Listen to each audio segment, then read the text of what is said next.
If you're still with me, we have come already to the third part of our discussion. This time, let's talk about the basic statistical procedures. Talking about statistical procedures is analogous to being a medical doctor. Imagine that we are medical doctors. Tendency is we will have a patient. Our patient will tell us what aches in his or her body. Let's say that his or her tummy aches.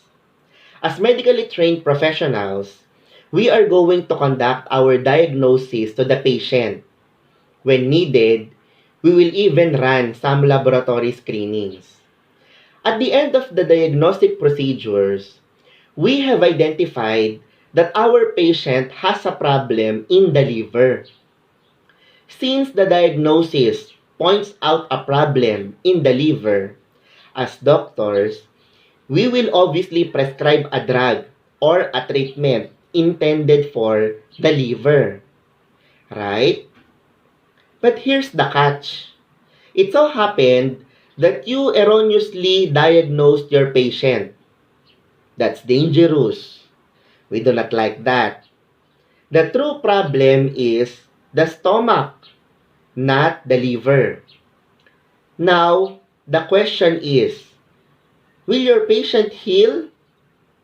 No. The answer is obviously no. That thing is analogous to statistics. Your research is your patient. That is your problem. If you use a statistical treatment that is not appropriate to the problems in your research, your manuscript will surely result to a disastrous imagery. Your results will be wrong.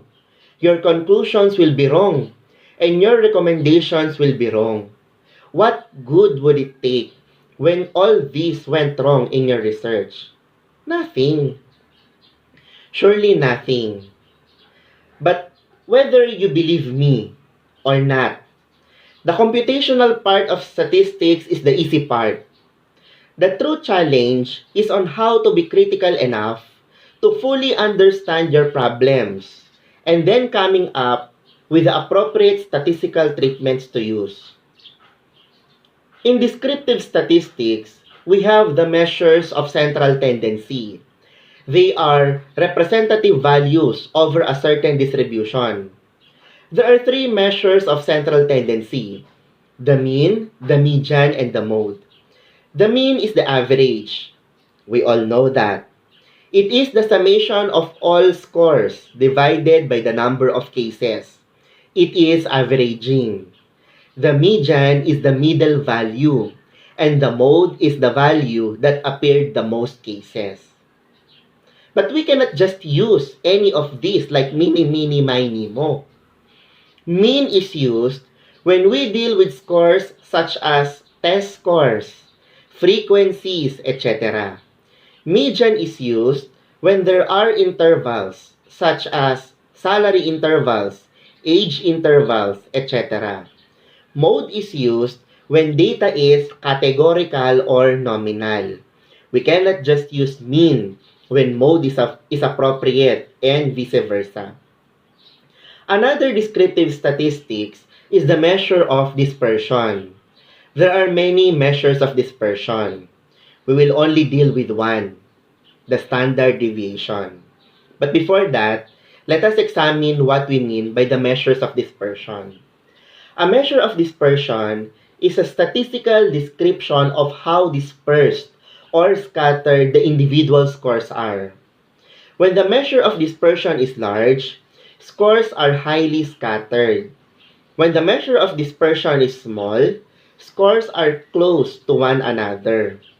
What do we mean by a scattered data? We are talking about their distances from one another. An example of scores that are close to one another is 2, 3, 5, 7, 8, 9, 12. The distance from each other is small. On the other hand, an example of highly scattered scores is 2, 35, 912, 13,000, 18 million. The distance from each other is large. But here's the thing. Assuming that scores are dispersed, so what? What's the point? And why should we care? Listen carefully. Measures of dispersion are descriptions of performance. During the opening of classes, the performance of a class is heterogeneous. That is normal. Meaning to say, the difference in the performance between an intelligent and poor student is heaven and earth. So the measure of dispersion during the pretest should be expectedly large. Not unless we conduct screening in our schools, where all intelligent students are grouped in section 1, and the next set of intelligent students to the following section, and so on and so forth, up to the last section. But that does not happen in the majority of schools. So let us stick to a usual scenario where the performance of the students at the opening of classes is heterogeneous, heaven and earth. The measure of dispersion during the pretest should be expectedly large. Let's say that you are the teacher of these students and you are a dedicated teacher. You are this extra material. You are keen to your lesson plan. You prepare your instructional materials well. You stay to school up until the night to finish things.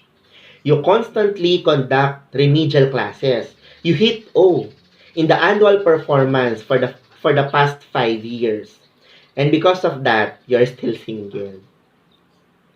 You are an extremely exceptional teacher. Needless to say, your students must improve dramatically. The difference in the performance between the intelligent and the poor student should get closer. This time, during the post-test, your large measure of dispersion should get smaller now during the post-test. When that happens, congratulations! That means that you did a great job as a teacher. But when the measure of dispersion during the pre-test is almost the same as the computations in the post-test, it means that you have not done anything remarkable because it means that the students did not learn that much from you. But when the large measure of dispersion during the pre-test becomes even larger in the post-test, you have a questionable credibility as a teacher.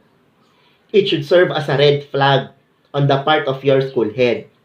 Perhaps teaching is not for you if you cannot diminish your measure of dispersion. And that's how measures of dispersion work.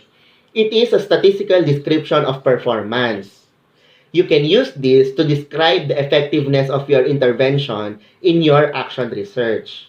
But talking about effectiveness, this is not enough. This is only a description. It is only applicable in the preliminary part of your action research that measures effectiveness or enhancement. As I have said earlier, there are many measures of dispersion. We will only deal with one, the standard deviation. The standard deviation is the square root of variance, and variance is the average distance of all the scores from the mean. To simplify things, let us integrate the use of ICT. Open your Excel, encode your data, and use the formula equals stdev dot s if you wish to compute for the sample standard deviation, or equals stdev dot p if you wish to compute for the population standard deviation. Select your encoded data, then hit the enter key to get the result. Moving forward, correlational statistics test the relationship between two or more variables. This is a complex thing. We must start dealing with the SOP, then hypothesis testing, then identifying the volume of the distribution, and many more needed statistical procedures. But we will not crack our skulls discussing all those now. We will only focus when to choose certain correlational treatments and how they work. There are many correlational treatments, but we will only focus to the two basic ones, the Pearson R and the Spearman Rho. These are used when 1. We test relationships. 2. There should be two variables involved. But they differ in the third criteria.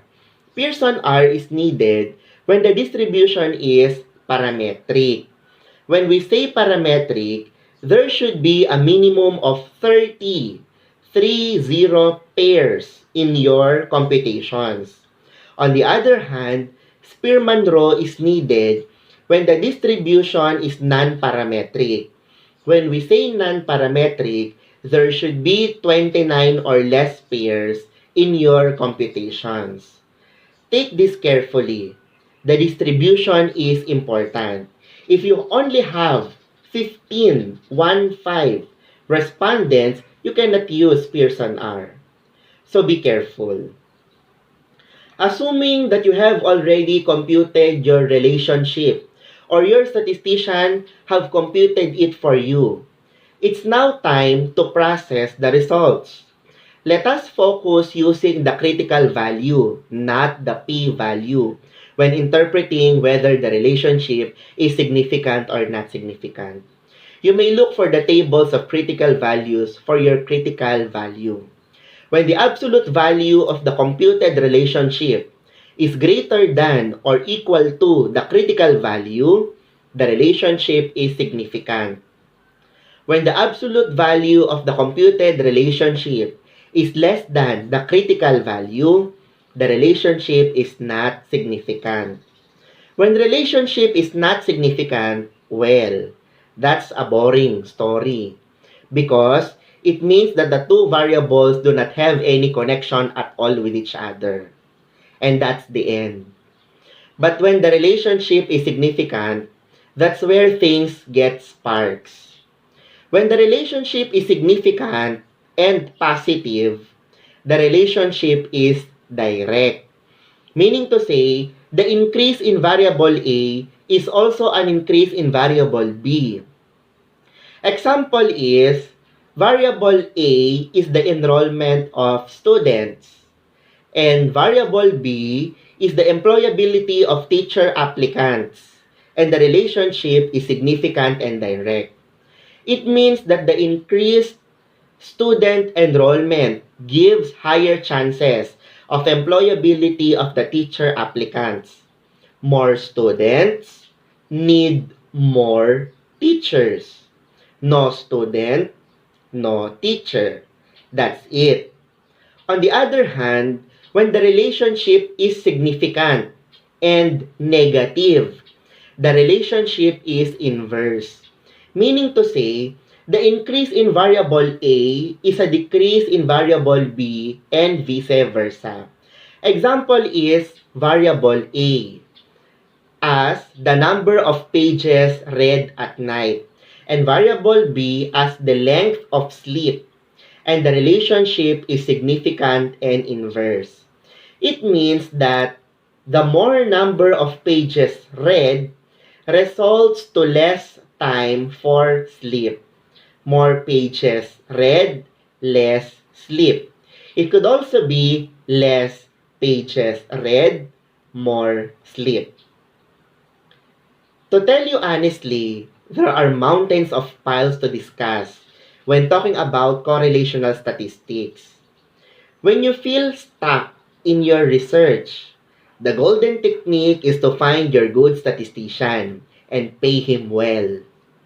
You will never go wrong in that technique. Investment is a golden key. Trust me.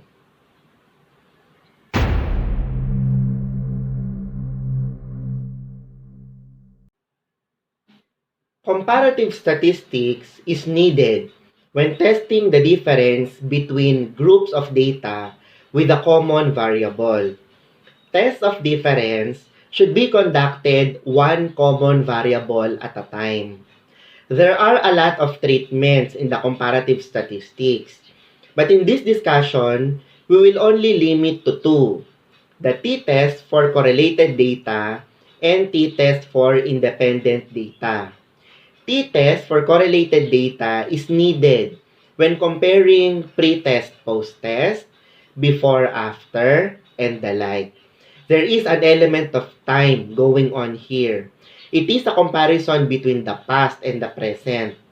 This is used when we want to test the effectiveness of the intervention used in our action research. It is used when testing the difference between two parametric groups. Yes, it has to be parametric. So your respondents who will take the pre-test and then the post-test should be 30 or more students. To become effective, the computed value of t should be significant and negative. Again, your t should be significant and negative. Otherwise, you cannot claim success to your action research. The t-test for independent data is used when testing the difference between two parametric groups. You already know what parametric basically means. Minimum of 30 respondents per group is needed. This is usually used when comparing the performance of the experimental and the control groups.